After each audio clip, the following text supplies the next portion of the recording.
Selamat malam semua. Kali ini kita akan kasih info tentang kelanjutan alur cerita Spirit Sword Sovereign yang berbentuk spoilernya ya kakak. Oke, langsung saja kita putar videonya. Mereka tahu bahwa setelah Chu Xingyun memasuki pavilion Wanjian, dia menyendiri dan memiliki banyak kekuatan nyata.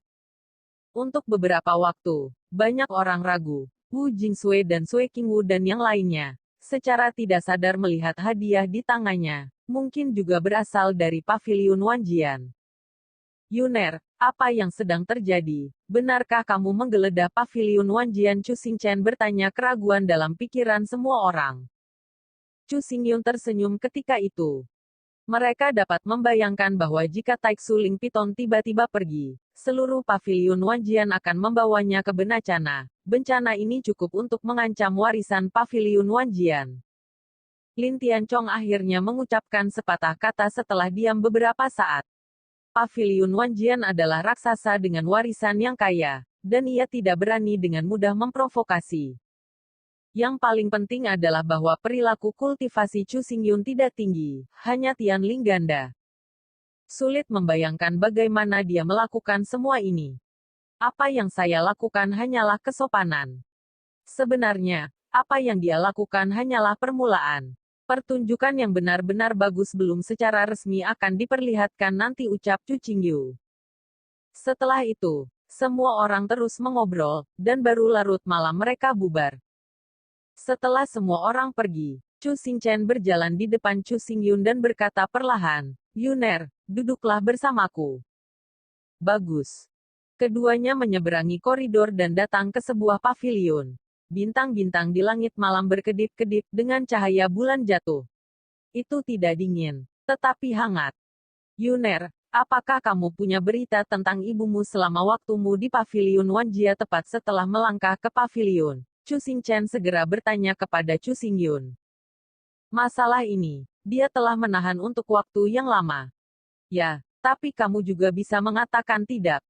Chu Xingyun sudah lama melihat melalui pikiran Chu Xingchen. Tetapi jawaban yang diberikannya membuat Chu Xingchen tertegun, tidak mengerti apa artinya. Chu Xingyun memberitahu Chu Xingchen tanpa ragu apa yang dia tahu dari namanya yang biasa. Hal-hal ini, Chu Xingyun berkata dengan sangat hati-hati, tanpa kehilangan apapun. Chu Xingyun duduk diam melawan Chu Xingchen. Di dalam pavilion, seorang ayah dan seorang putra duduk diam. Yuner, apakah hidupku sangat tidak beraturan? Bisik Chu Xingchen, suasana hatinya sangat rendah. Berita bahwa Liu Mengyan hidup membuat Chu Xingchen bahagia, tetapi hidup Liu Mengyan sangat menyakitkan. Jika bukan Chu Xingyun, dia masih dalam kegelapan. Tidak, jawab Chu Xingyun. Benarkah? Chu Xingchen menggerakkan matanya. Matanya bergerak, dan menatap Chu Xingyun dengan dalam. Bayi itu tidak akan menipu ayahnya. Chu Xingyun fokus pada kepalanya. Chu Xingchen menunjukkan sentuhan warna di matanya, mengangkat kepalanya, dan menghela nafas panjang. Berkata Chu Xingchen hanya seorang pejuang, dan sudah merupakan kekayaan besar untuk menikahi Mengyan, dan anak-anak Mengyan ini sama baiknya. Ya, pada saat itu, untuk keuntungan mereka sendiri, bintang-bintang kuno dari bintang dan pavilion Wanjian terkontaminasi dan memperlakukan ibu mereka sebagai alat. Semuanya, Bu, tidak ada yang salah dengan itu. Dari nada Chu Xingyun, Chu Xingchen merasa tegas dan bertekad. Dia berkata, Yuner, selama itu yang kamu lakukan, kamu akan mendukung ayah tanpa syarat. Tapi berjanjilah, kamu harus melindungi milikmu sendiri ini aman, tidak pernah mengambil risiko. Ayah dapat yakin bahwa aku telah mengatur segalanya dan tidak akan pernah berada dalam bahaya hidup.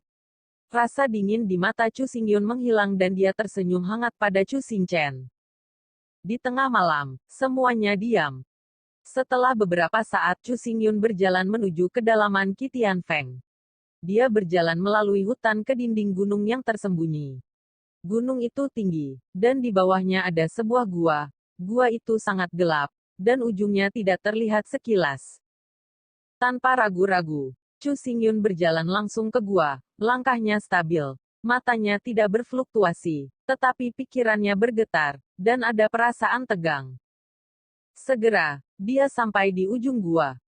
5 pita ini secara alami adalah 5 pembuluh darah spiritual yang misterius. Setelah 1 tahun pemulihan, panjangnya sudah 10 meter, dan mereka masih belum pulih sepenuhnya. Namun, Chu Xingyun tidak memperhatikannya. Pada saat ini, matanya menatap ke depan. Gadis itu mengenakan gaun biru samar dan rambutnya seperti air terjun. Wajahnya sempurna dan sempurna. Gadis ini adalah Luolan. Setahun kemudian, dia masih tidur. Di bagian atas kepala Luolan, 2 kecemerlangan yang mempesona ditangguhkan. Hua Guang, 1 besar dan 1 kecil.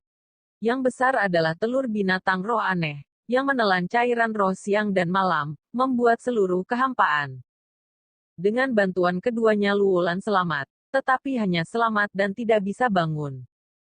Kamu benar-benar tidak dapat yakin Luolan.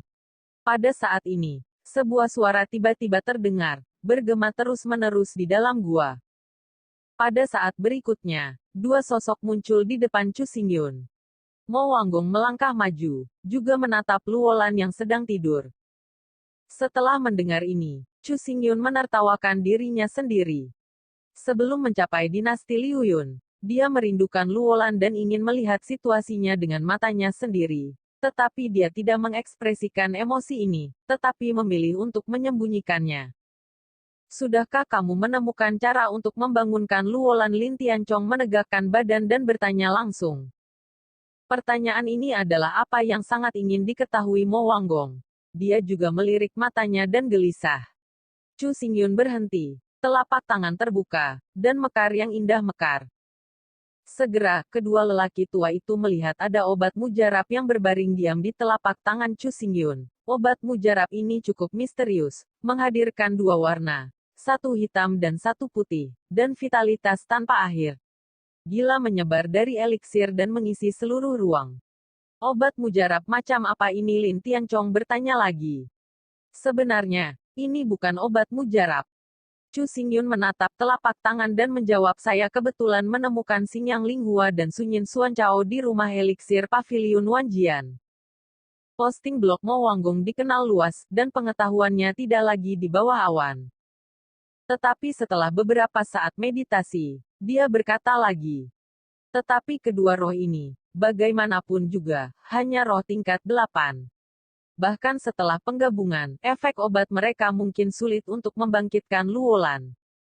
Untuk membangunkan Luolan, Juxing Water Lily Wuling harus dikembalikan ke keadaan semula.